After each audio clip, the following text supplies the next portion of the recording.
Welcome back. I hope you dressed warm today because we are at Elsa's castle. So cold, so icy. I have my favorite Coyote Creek hoodie on and my beanie, so I feel nice and warm here in Elsa's castle. And I hope you're ready for Chapter 8 of Number the Stars. We are more than halfway through this book already. I can't believe how fast it's gone.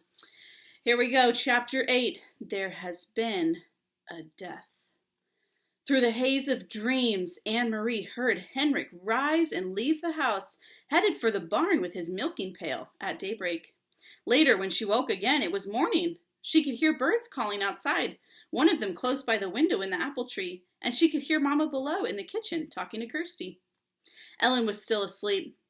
The night before, so shortened by the soldiers in the Copenhagen apartment, seemed so long ago. Anne-Marie rose quietly so that she wouldn't wake her friend.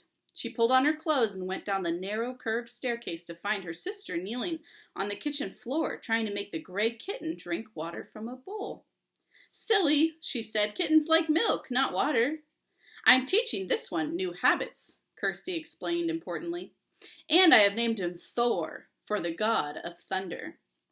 Anne-Marie burst out laughing. She looked at the tiny kitten who was shaking his head, irritated at his wet whiskers as Kirsty kept trying to dip his face to the water. "God of thunder," Anne-Marie said. "He looks as if he would run and hide if there was a thunderstorm." "He has a mother someplace who would comfort him, I imagine," Mama said. "And when he wants milk, he'll find his mama. Or he could go visit the cow," Kirsty said. Although Uncle Henrik no longer raised crops on his farm, as his parents had, he still kept a cow who munched happily on the meadow grass and gave a little milk each day in return. Now and then he was able to send cheese into Copenhagen to his sister's family. This morning Anne-Marie noticed with delight Mama had made oatmeal and there was a pitcher of cream on the table.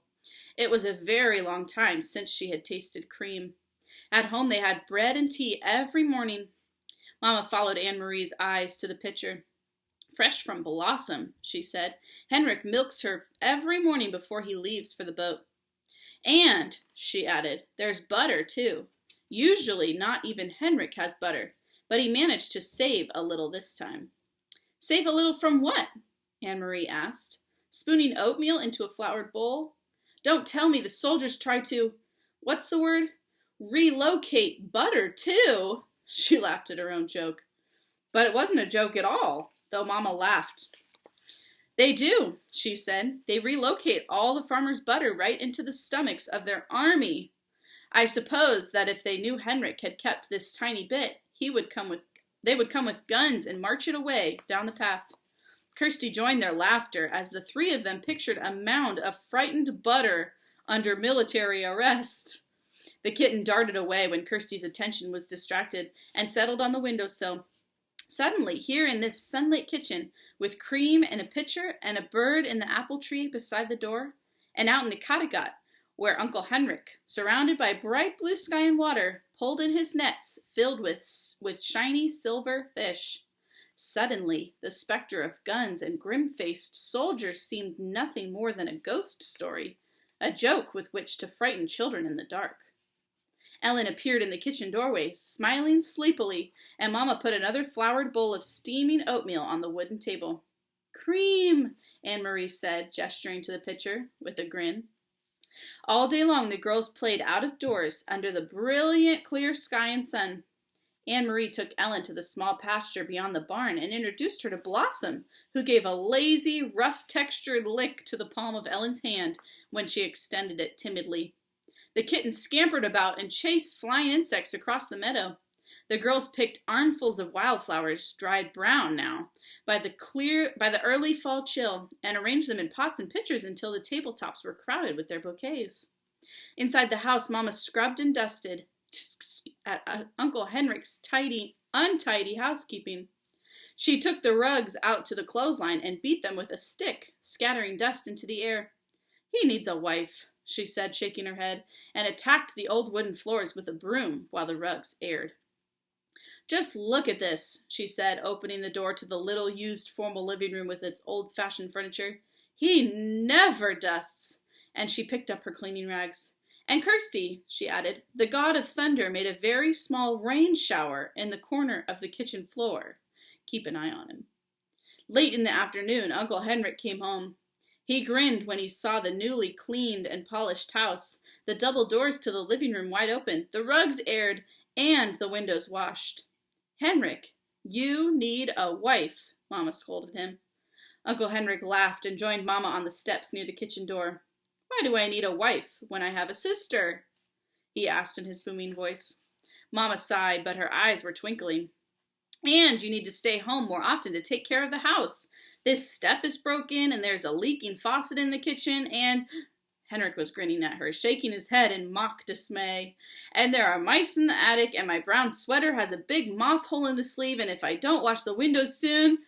They laughed together. Anyway, Mama said, I have opened every window, Henrik, to let the air in, and the sunlight. Thank goodness it is such a beautiful day.